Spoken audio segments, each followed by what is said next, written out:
Hello, everyone. This is the Energy Examined podcast. I'm Tracy Larsson.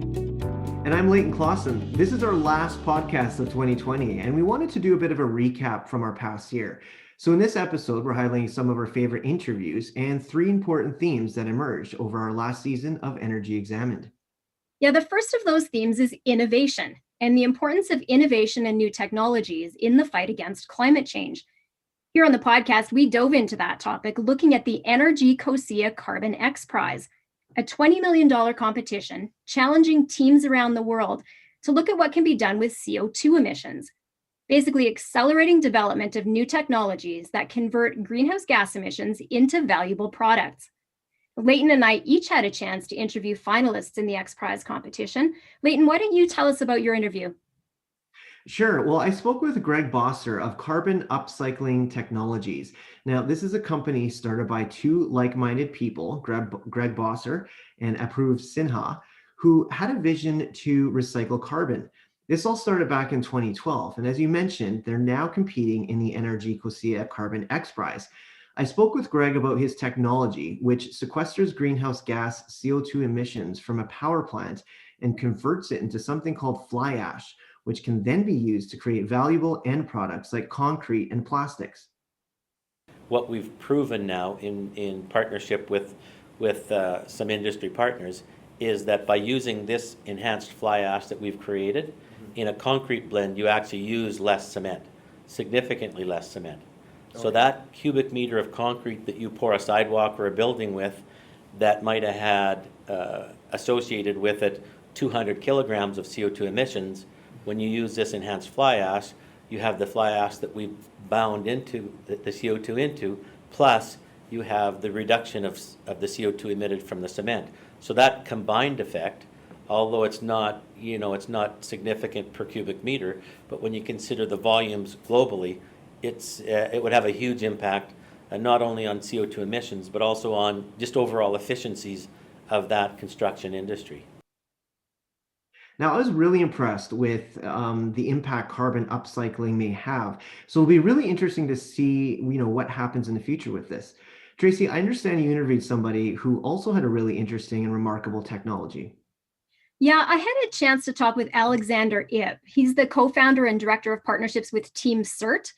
This is a Canadian finalist team that came out of the University of Toronto. Their technology takes CO2, water, and electricity as the only 3 inputs, and then using a catalyst transforms the CO2 into a new molecule. In this case, that molecule is ethylene. So ethylene is a building block molecule that goes into a variety of other things like cosmetics, textiles, and plastic. And I asked Alex about scaling up this kind of technology and what impact he hopes it can have. He says it's all about finding ways to use the carbon and close the carbon loop. Let me give you an example. Right now, a lot of ethylene is used to make plastics, which is a significant issue in the world with end-of-life plastic waste. And so what happens nowadays is a lot of that ends up either landfilled or incinerated. And then if you want to use new plastics, you have to basically start over, make some new ethylene, and then process it all again. What we're interested in doing is taking some of that end-of-life plastic, and if it's incinerated, you're just transforming that into CO2. And it turns out now we have a solution to transform that CO2 into ethylene. And so if we can take that end-of-life plastic, take the CO2 from the incineration and transform it into new ethylene, we have managed to close that loop. And so we see our technology and other technologies developed in X Prize as a way of really making that circular economy happen. This is the kind of innovation that's happening, and X Prize really highlights how new technologies can help address greenhouse gas emissions and ultimately climate change. Yeah, it sounds like it. And I think we can both agree this X Prize series was really interesting and exciting for the industry. Now, the second theme we want to touch on is Indigenous economic reconciliation and the role the natural gas and oil industry can play. It's about how Indigenous communities can work together with the industry, finding mutual benefits in resource development and meaningful business opportunities. Tracy, I know you spoke with Karen Ogun-Taves. She's the CEO of the First Nations LNG Alliance. What'd you guys talk about? We talked about a few things, including her role with the First Nations LNG Alliance. I also asked for her thoughts on reconciliation with Indigenous people and the potential role of the natural gas and oil industry in that process. That's what I see it, and what I envision for our community and all the rest of the Indigenous communities is, how do we create economic reconciliation? It's a buzzword, but we can talk about it, but how do we actually carry it out on the ground? And that's the question that each nation has to ask themselves. Some are not even there yet. Some are not ready. Some don't have the capacity for it. And there's some that have been doing this for years. You see businesses within BC and across Canada that are Indigenous owned, that are thriving. Those are what you, in my mind, are what we see as the fruit of economic reconciliation. So to me, that's where, when we talk about the 4 pillars in each of the communities, that's how we achieve economic reconciliation, is that we promote the healing, we promote the education, we promote proper living standards, and that we know who we are and what our culture and language is. To me, that is true economic reconciliation, and that our members are able to stand on their own 2 feet and to find a job and training. So that's what I envision, and maybe other people have other ideas or definitions of what economic reconciliation means to them. That was Karen Ogun-Taves, the CEO of the First Nations LNG Alliance.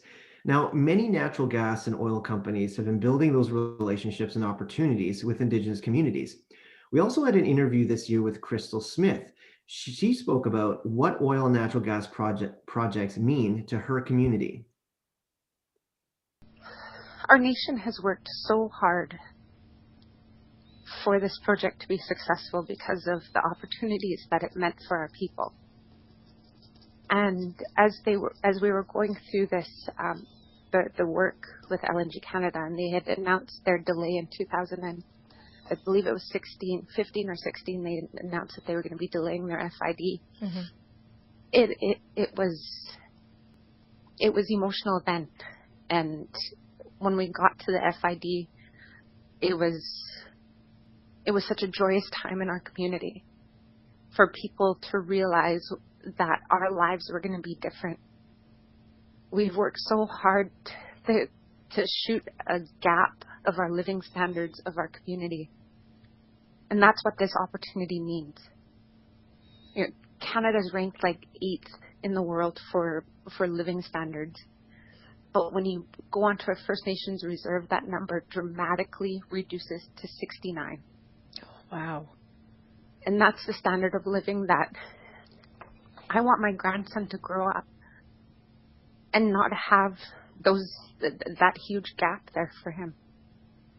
I want him to have programs and services that meet his needs, and that he's going to thrive, he's going to be successful, he's going to have opportunity at home. He can go to college or university for whatever he wants and have the support systems to remove barriers that our people have seen for far too long. That leads us nicely into our third theme, which is economic recovery and the need to create jobs and opportunity. 2020 has certainly posed challenges around the world due to the COVID-19 pandemic, and we have, of course, felt the impacts across Canada, not only in terms of our health and pressures on the healthcare system, but economically as well.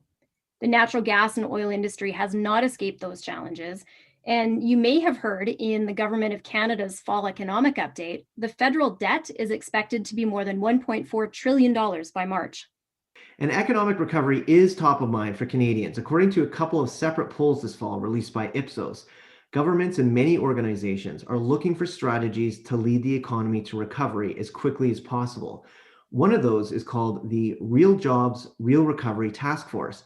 Now, it highlights the economic potential of Canada's resource industries in these challenging times, including recommendations on how government can support growth while driving investments in clean tech and emissions reduction.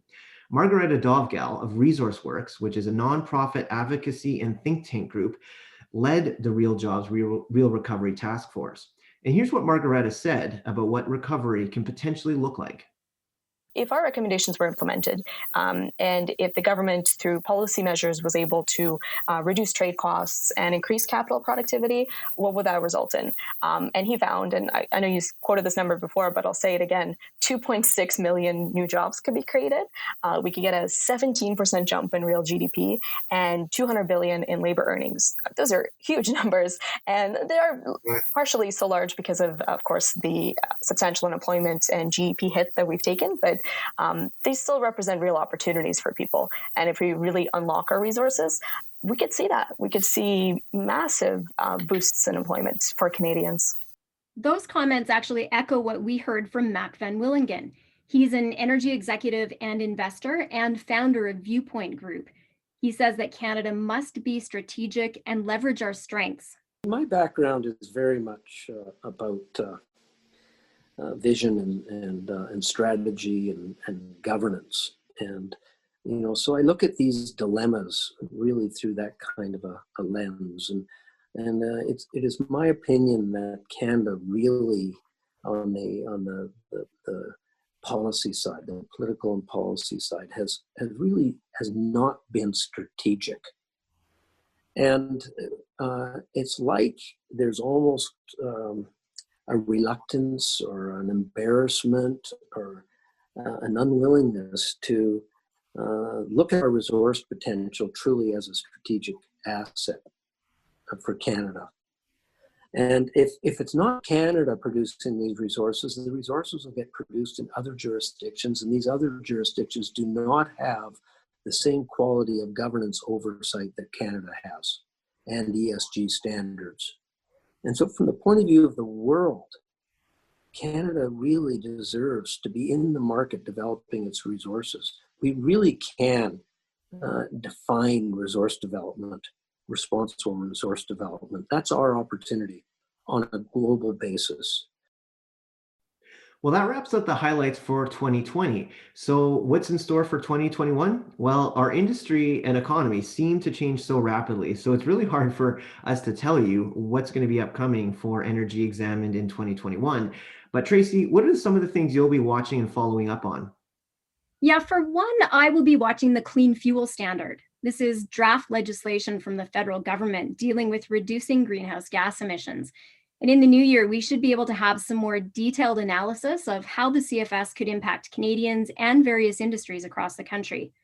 I'm also looking to talk with more Indigenous leaders across Canada for updates on how their communities are engaging with the energy sector to spark economic recovery. And of course, we'll be following the industry's role in Canada's economic recovery, and which will surely result in some engaging interviews we can both do. Another big one for me will be to see what some of our X Prize contestants are doing with their technologies. And of course, as there seems to be every year, a lot of news, both positive and negative, as it relates to pipeline development. And with that, we'll really be following closely US President Biden's action or inaction on the Keystone XL pipeline. One thing we can say, Tracy, is in any case, it's going to be an exciting year on Energy Examined, right? Well, we will definitely have a lot to talk about. For everyone listening, be sure to subscribe to Energy Examined for future episodes, share with your friends and family, and we will meet you back here in 2021 for a new and informative podcast season.